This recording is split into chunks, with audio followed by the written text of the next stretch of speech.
you like my style? Yeah, sexy, sexy, sexy. Like a rocket down. Yeah, sexy, sexy, sexy.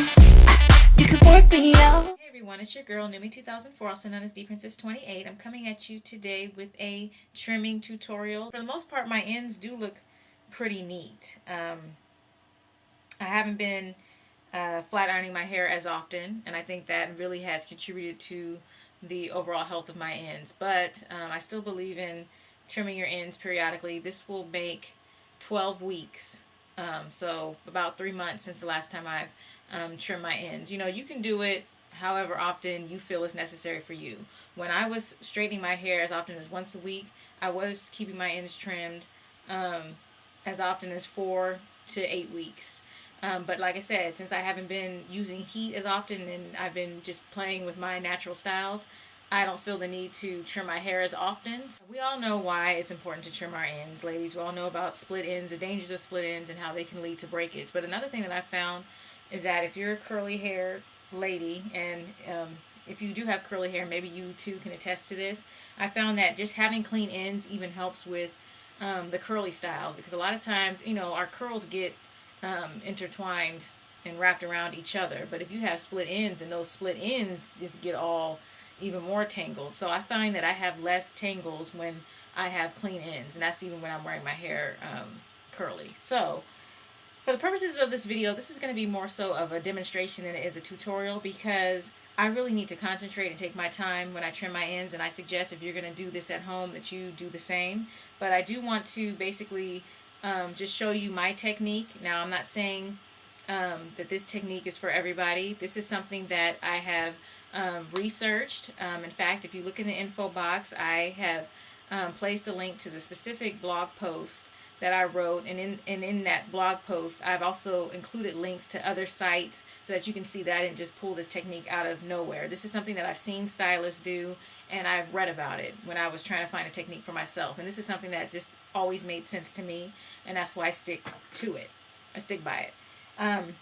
So again, just like in the video in which I cut my bangs, I'm going to be using some hair cutting scissors. These are Goody stainless steel scissors, and like I said before, you always want to get yourself an actual pair of hair cutting scissors, because they are a lot sharper than, you know, just regular household craft scissors. They'll give you that clean snip. So I'm going to go ahead and get started. As you can see, I've divided my hair into 4 sections. I always work in sections. It's just a lot easier. And within that section, I'm going to go ahead and take down a smaller section of hair. So I'm going to go ahead and use one of my silver clips to clip this up out of the way. And like I said, I'm not going to be able to actually do all of this on video, but I'm going to just explain to you my technique and show you. So what I do is I work in sections, and like for instance, I'll take this section and I begin twisting it. Not a 2-strand twist, just twist the whole strand all the way down to the ends. And the reason why you want to do this is because, and I'm going to explain to you the philosophy of this technique, when you do this and you look at your hair, you will be able to see strands poking out of this twist. Now, a lot of people will just, you know, have their hair straight and then just clip right here, and they say, okay, I trim my ends. That, ladies, isn't actually trimming your ends. And in fact, I went to a stylist and she said the same thing. She said a lot of people just clip literally their ends and come in and they have like splits all up and through the rest of their head. When you twist, you should be able to, you probably can't see it. I don't know if you can see mine, but if you twist your own hair right now and look at it, you should be able to see hairs, because I see hairs sticking out from it. So that way you can see the ends of hairs that you're not going to get when you just have your hair, say, you know, just straight like this. So I always twist it, and the hairs, and like I said, I can't really do this on video because I can't see. I have to get, like, I always have my face up close to the mirror so I can see these little hairs from the back. It gets easier when I obviously get to the front. But and like I said, take your time. It's not something you want to do rushing. But what I basically do is I snip off the ends. I go up the length of the twist and snip off the ends of the hairs that are sticking out. Now, I'm not saying that you have to cut the hair that's sticking out until it blends in with the twist. I'm not saying that. All I'm saying is that this allows the hairs to poke out so that you can see the ends of the hairs, and just snip off a little bit of those ends, and you may even be able to see the actual split ends. And then once I'm done doing that, I go ahead and unravel it, and that's when I cut some hair off the ends. Now, because my hair grows, like I said, faster on the sides than it does in the center, I always cut the hair that's on the sides more. I always take off more. For me, I take off more on the sides, and I trim just a very little bit in the center. Now, what I want to do, that's basically my technique. That's how I do it.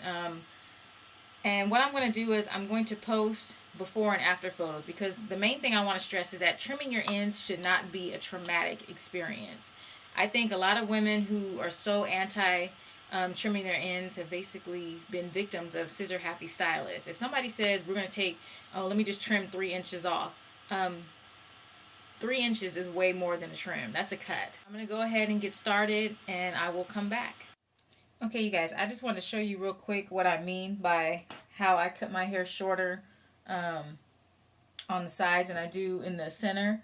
So I already went ahead and I already twisted this strand, and I went up the length of it and clipped off the ends that were exposed. So now what I'm going to do is, now I take the hair what is straight. I already did this section, so now I'm doing this side. And you see how you can even see, I hope you can see this, when I hold my hair like this hair right here, this is where this hair on this side ends. See how it ends right here? And this is this long. This is the hair that's basically in the back, and this is the hair that's on the side. So all I'm going to go ahead and do is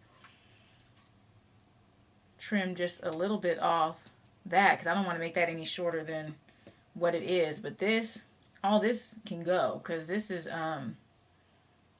way longer than it needs to be, and it's kind of at an angle, which it doesn't really need to be. But I'm gonna go ahead and clip that off. Okay, everyone, so that's it on how I trim my ends. I hope you were able to understand the technique. Again, I apologize that I couldn't show you more. If I had the ability to get somebody else to videotape me, then I probably could have shown you more. But like I said, if you look in the info box, I provided the link to my blog, and you can see, get more information on trimming your ends and the technique that I just demonstrated in this video today. And again, you should be able to see the difference in the pictures better on the blog than you will in this video. The difference in length is very slight. The main difference in the way I trim my ends is that I basically made it more of a V shape, because like I said, I'm trying to counteract the fact that the size of my hair grows quicker than the center of my hair.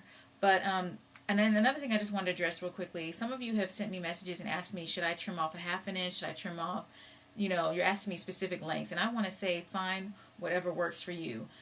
Basically, base it off of the condition of your hair. A lot of you are afraid to trim your ends because you're afraid that you're not going to retain any length, and I want to tell you that that's not the case. In fact, if you look at my blog under photo gallery, you can see the progression of my hair growth from the time I transitioned till today, and that includes many trims and even haircuts later. So basically, if you are taking care of your hair, if you're doing your deep conditioning treatments and you're keeping your ends moisturized, you shouldn't have to even trim off that much. And the reason why I don't like to get into specific lengths is because everybody's hair grows differently. If your hair only grows, say, 1/4 inch a month, and you want to trim your ends every 8 weeks, that's only ½ an inch of hair growth. So why cut off ½ an inch in 8 weeks? Then you won't retain any length. But like I said, if you're keeping your hair conditioned and your hair isn't breaking, your hair may still be splitting, but it doesn't mean your hair is necessarily breaking, because you want to cut the splits before it breaks. Then you may only have to cut off 1/8 of an inch. So I just wanted to do this video so you guys can see that, like I said, trimming your ends is an important part of a healthy hair care regimen, but it should in no way be detrimental to your hair progress if you do want to have long hair. Not everybody wants to have long hair, but if you want long hair, then it shouldn't be a traumatic experience. That's it, folks. Like I said, there's more information if you look in the info box and click on my blog. Until next time, peace and blessings.